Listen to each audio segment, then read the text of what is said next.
आज मुझे आप सबसे बड़ी ज़रूरी बात करनी है। आप लोगों ने मुझे बहुत प्यार दिया, टिकटॉक पे इतना प्यार दिया कि 4 साल में मेरी मेहनत से और आप लोगों के प्यार की वजह से ये 3 मिलियन की आईडी हुई। 3-4 दिन से मेरी आईडी हैक हो चुकी है।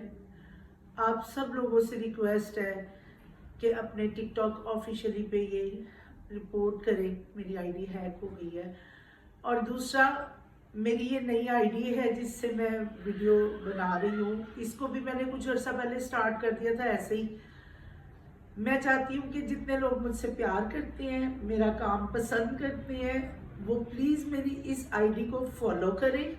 जिस तरह आपने उधर मेरे 80-80 मिलियन पे वीडियोस व्यूज़ दिए, प्यार दिया, मोहब्बत दी, और मेरी भी कोशिश रही कि आपको अच्छा कंटेंट दूँ। तो सो गाइज प्लीज़, आप लोग जितने लोग मुझसे प्यार करते हैं, मेरा काम पसंद करते हैं, मेरी इस नई आईडी को फॉलो करके इसको 3 मिलियन से ऊपर ले जाएं, ताकि हैक करने वाले को भी शर्म आए। रिकवर करने की हम लोग बहुत कोशिश कर रहे हैं। ये सारा स्नैरियो कैसे हुआ, कब हुआ, ये सब मैं डिटेल बताऊंगी, लेकिन इस वक्त मुझे आपकी मोहब्बत की और प्यार की ज़रूरत है और दुआओं की ज़रूरत है। तो सो काइंडली, टिकटॉक ने जितना मुझे प्यार दिया, उसके बाद हर प्लेटफॉर्म ने मुझे प्यार दिया, मैं सबका शुक्रिया अदा करती हूँ। तो गाइज, मेरी ये नई आईडी प्लीज़ फॉलो करें।